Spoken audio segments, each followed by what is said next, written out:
There is a particular kind of person a narcissist cannot walk away from, not the person who loved them the most, not the one who gave them everything, who rearranged their life to fit the narcissist's needs, who bent and apologized and tried harder every single time. Those people, as painful as it is to hear, are often the easiest to discard. They are replaced without ceremony, without guilt, sometimes without even a proper goodbye. But there is another type of person, entirely, a type the narcissist circles back to, thinks about long after the relationship has ended, monitors from a distance, mentions in conversations they pretend are casual, a type they cannot seem to file away and forget no matter how much time passes or how far the distance grows. And if you have ever found yourself on the receiving end of that kind of obsessive, relentless narcissistic attention, you already know exactly what it feels like. It feels confusing. It feels invasive. Sometimes it even feels flattering before you remember who it is coming from and what it actually means. This video is going to tell you exactly who that person is, not in vague terms, not with soft language designed to make everyone feel special. The truth is more specific than that, and it is more useful than that, because once you understand what it is about certain people that keeps a narcissist permanently fixated, you stop asking the wrong questions. You stop wondering what you did wrong. You stop replaying conversations looking for the moments you could have handled things differently. You start to see the dynamic for what it actually is. And more importantly, you start to see yourself for what you actually is. And more importantly, you start to see yourself for what you actually are inside of it. Here is the first thing you need to understand. Narcissists do not experience obsession the way the rest of us do. When most people become fixated on someone they cannot stop thinking about, it is because of love, or longing, or connection so deep it refuses to let go quietly.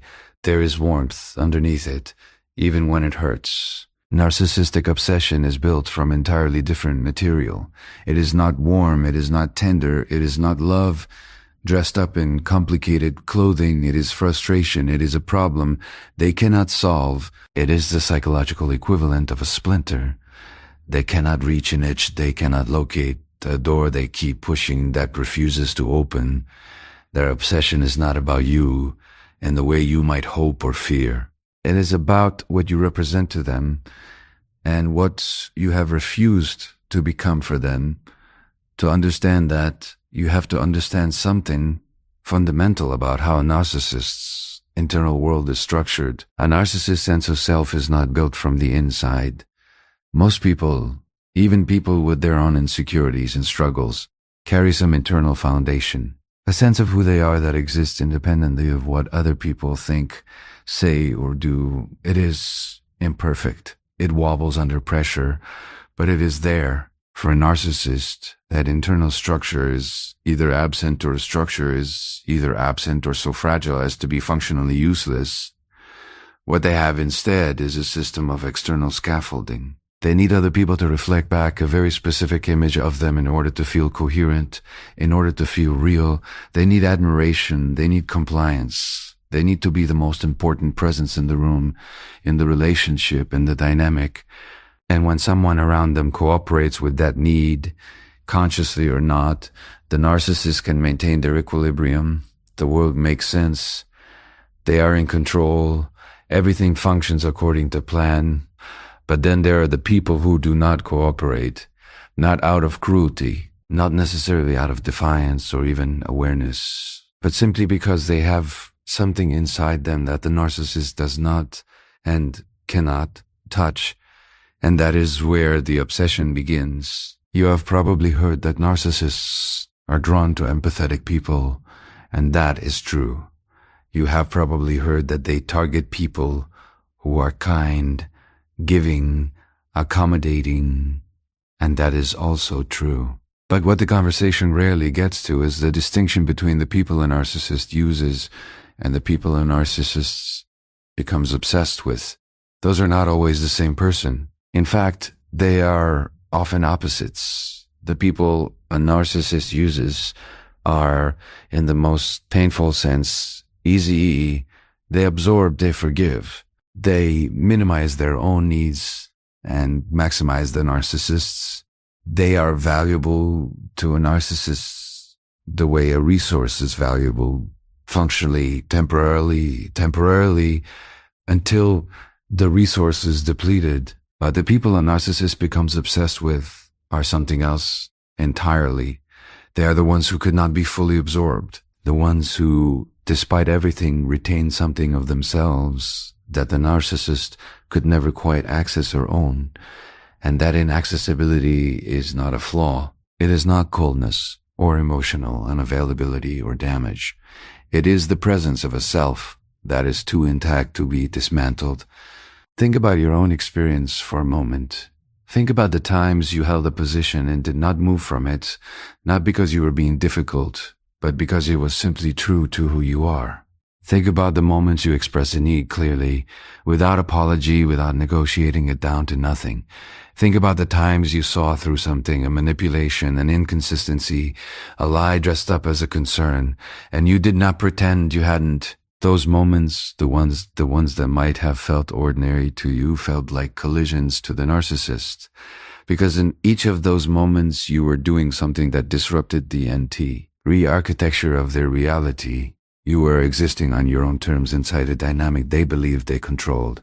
That is the beginning of the answer. That is the thread we are going to pull for the rest of this video. Because the people narcissists stay obsessed with are not random.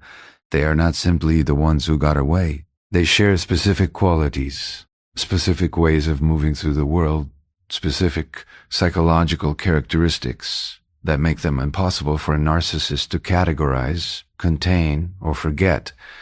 And understanding those qualities does not just explain the obsession. It explains you. The first quality that makes someone unforgettable to a narcissist is deceptively simple. It is the ability to stay rooted in reality when everything around you is designed to make you doubt it.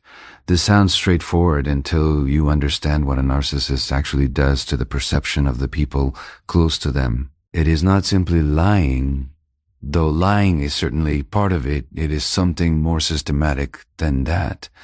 It is the gradual, patient, relentless reshaping of how you interpret your own experience. The narcissist does not just tell you that you are wrong. They construct an entire alternative version of events so convincing, so detailed, so consistently reinforced that eventually you begin to wonder whether your original perception was the problem all along. They call this gaslighting, and most people have heard the word. But fewer people understand the full scope of what it does to a person over time. It does not just make you question individual memories or specific conversations. At its most effective, it makes you question the reliability of your own mind. And when that happens, when someone has been sufficiently destabilized at the level of perception itself, the narcissist has achieved something powerful. They have become the authority on reality. And whoever controls reality in a relationship controls everything else inside it. Now consider what happens when they encounter someone who cannot be destabilized at that level. Someone who listens to the alternative version of events, processes it, and then quietly, without drama, without a lengthy argument, returns to what they actually saw and heard and felt. Not aggressively, not with a point to prove, simply because their connection to their own experience is stronger than the pressure being applied to it. This person is not necessarily louder or more confrontational than anyone else. In fact, they might be quite calm about it. But their calmness is its own form of resistance because it signals something the narcissists cannot afford to believe. It signals that the manipulation did not land, that the architecture of doubt the narcissist so carefully constructed has been noticed, evaluated, and set aside. And for a narcissist, that is not just a set-it. And for a narcissist, that is not just a set-ek. That is a threat to the entire system, because here is what you have to understand about the way narcissists operate. Every tactic they use, every manipulation, every reframe, every guilt trip, every silent treatment, every sudden burst of warmth followed by calculated withdrawal, every one of those behaviors is a test before it is anything else. They are probing. They are measuring the resistance. They are learning where the edges of your self-concept are so they know exactly where to apply pressure. When someone passes those tests, not by fighting back, but by simply not yielding, the narcissist receives information they are not equipped to process comfortably. The information is this: there are parts of this person I cannot reach, and a person they cannot reach is a person they cannot control. And a person they cannot control is a problem that does not go away. You might have experienced this dynamic without does not go away. You might have experienced this dynamic without having a name for it. You might have noticed the way a narcissist in your life seemed almost more interested in you during the moments when you were least available to them, least reactive, least eager to smooth things over. The moments when you were living your life on your own terms, absorbed in something that had nothing to do with them, unaffected by whatever emotional weather system they were currently generating. Those were probably also the moments when the attempts at re-engagement intensified. The unexpected messages, the sudden warmth after a period of coldness, the reappearance after a silence they initiated. What looked like affection or renewed interest was something else. It was a recalibration, an attempt to re-establish contact with a part of you they had not yet managed to access. The second quality that makes someone permanently unforgettable to a narcissist is related to the first, but distinct from it. It is a refusal to make the narcissist the emotional center of gravity in the relationship. This one is subtle because it does not always look like a refusal. It does not announce itself. It simply manifests as a person who has a life, a self, a set of priorities, and an interior world that does not orbit around the narcissist's moods, needs, and narratives. Most people who end up in close relationships with narcissists gradually, without realizing it, reorganize themselves around the narcissist's emotional state. They learn to read the room before they speak. They adjust their own needs based on how the narcissist seems to be feeling that day. They begin to define the quality of their own day by whether the narcissist is pleased or displeased, warm or cold, engaged or withdrawn. This is not weakness. It is a natural human response to an environment that has been specifically engineered to produce that result. But some people resist that, reorganize that ion, not through effort or discipline, but because their own internal life is simply too present, too real, too insistent to be quietly subordinated to someone else's.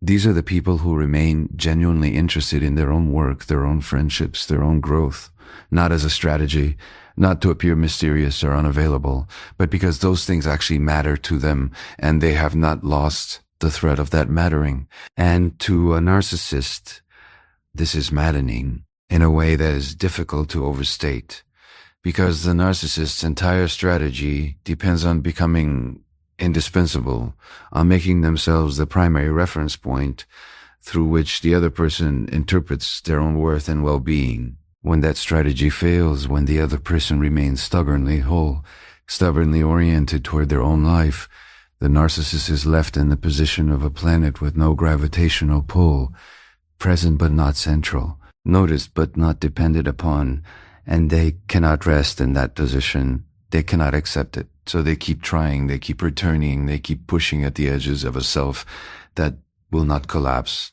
And that persistence, that inability to stop, is what most people mistake for love. It is not love. It is the refusal to accept an unsolved problem. There is a third quality that draws a narcissist's obsession like nothing else, and it is perhaps the most counterintuitive of all. It is not strength in the way people typically imagine strength. It is not the ability to argue back, to expose them publicly, to match their intensity with equal force. In fact, people who respond to narcissists with that kind of reactive energy are often easier to manage than those who do not, because reactivity is information. It tells the narcissist where your triggers are. It tells them what matters enough to you, that it tells them what matters enough to you that it can be used. It gives them something to work with. No, the quality that truly destabilizes a narcissist is something quieter and far more threatening than anger or confrontation. It is emotional self-sufficiency. the ability to feel your own pain, process it internally, and return to equilibrium without requiring the narcissist to provide the resolution. This matters more than almost anything else in understanding why certain people become permanent fixtures in a narcissist's mental landscape. Think about the emotional economy of a narcissistic relationship. The narcissist creates pain that is not incidental to the relationship. It is structural.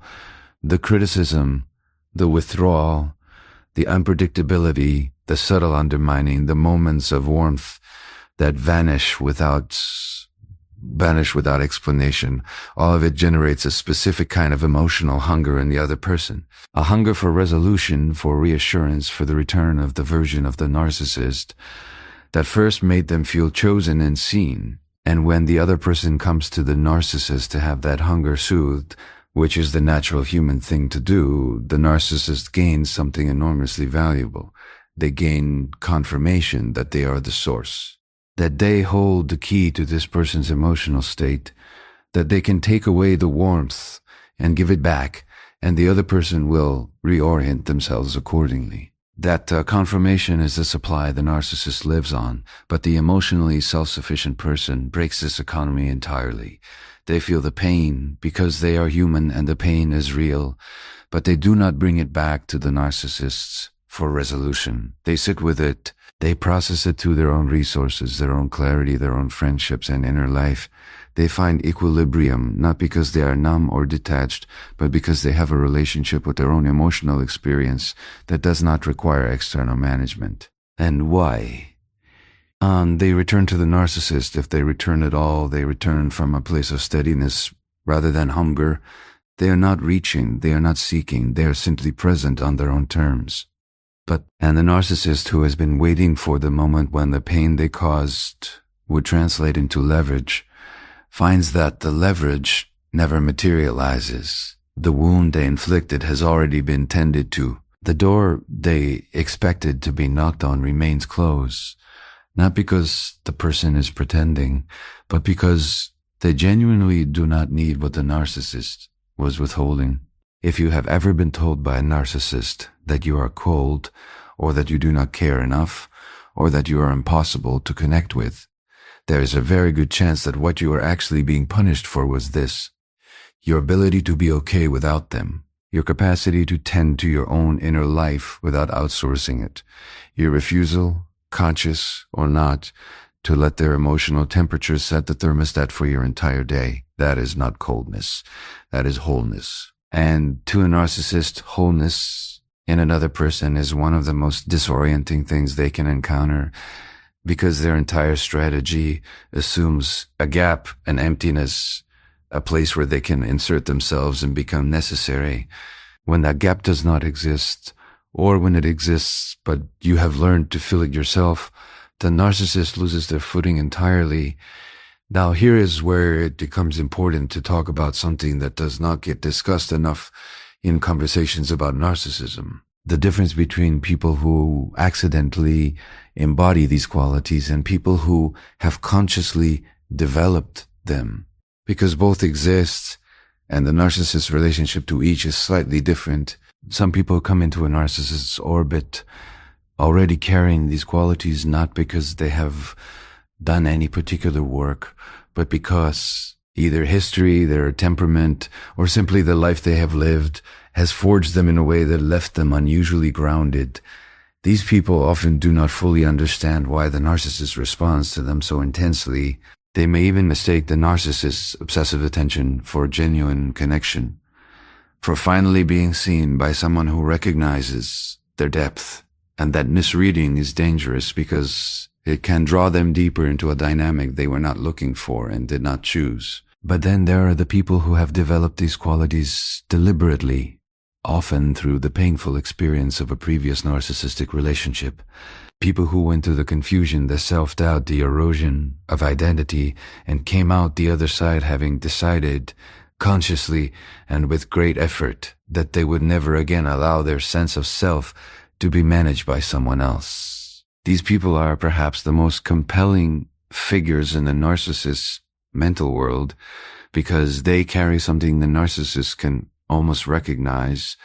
They carry the evidence of having been broken and having rebuilt, and that rebuilding, that visible, embodied refusal to stay broken, is both magnetic and infuriating to a narcissist who has never once attempted to do the same thing with their own interior life. Because the narcissist, for all their apparent confidence, for all the authority with which they move through the world, has never rebuilt anything. They have only ever defended, deflected, and projected. The idea that someone could look directly at their own damage, absorb it, and become stronger for it rather than more defend it, is not just foreign to them.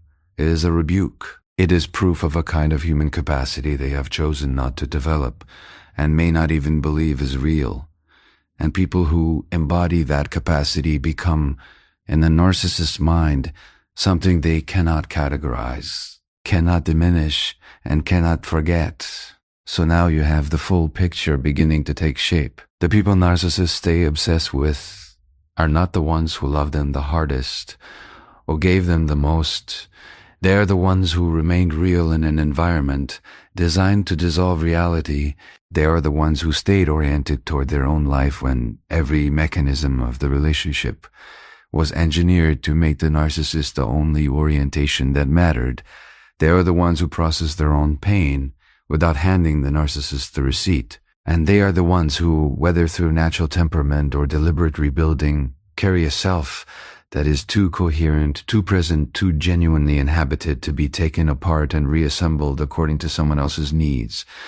These are not superhuman qualities. They are not the exclusive property of people who have never struggled, never doubted, never been brought to their knees by someone they trusted. In fact, the opposite is often true. The people who carry these qualities most fully are frequently the ones who have been through the most, who know exactly what it feels like to lose themselves inside a relationship and have made the quiet, fierce decision that it will not happen again. But here is what needs to be said clearly, because it is the part that gets lost in most conversations about narcissistic obsession. The fact that a narcissistic obsession, it is not validation, it is not evidence that you are the one who finally got through to them, finally reached the real person underneath the behavior, finally mattered enough to change the dynamic. The obsession of a narcissist is not the same thing as being loved by one. It does not feel the same from the inside of their experience. What it feels like from the inside of their experience is closer to an unresolved threat, a problem too. Have not yet neutralized. A loose end their mind keeps returning to, not out of tenderness, but out of the same compulsion that makes people press on a bruise. It hurts, but the pressing continues because the discomfort confirms something, and stopping feels worse than the pain. Understanding this distinction is not about making you feel worse about the connection you had or the significance you wanted it to have. It is about returning you to clarity. Because one of the cruelest things narcissistic obsession does to the people on the receiving end of it is that it mimics the appearance of depth. It looks from the outside like intensity, like passion, like the kind of preoccupying, all-consuming focus that people associate with being truly known by another person. And if you have been carrying the weight of that attention, wondering what it means, wondering whether to interpret it as love or as danger or as both, the answer is simpler and harder than either of those options. It means that you are someone their system cannot process. It means that something in you refused to cooperate with their need to own the narrative, and that refusal has lodged itself in them like a question they cannot stop asking. What you do with that knowledge is yours to decide.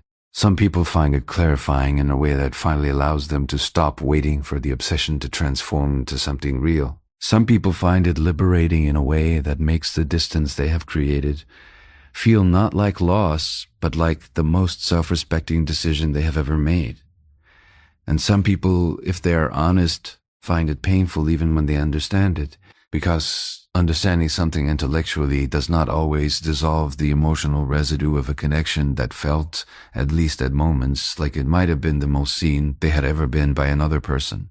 All of those responses are valid. None of them require you to go back. None of them require you to make the obsession mean something it cannot mean.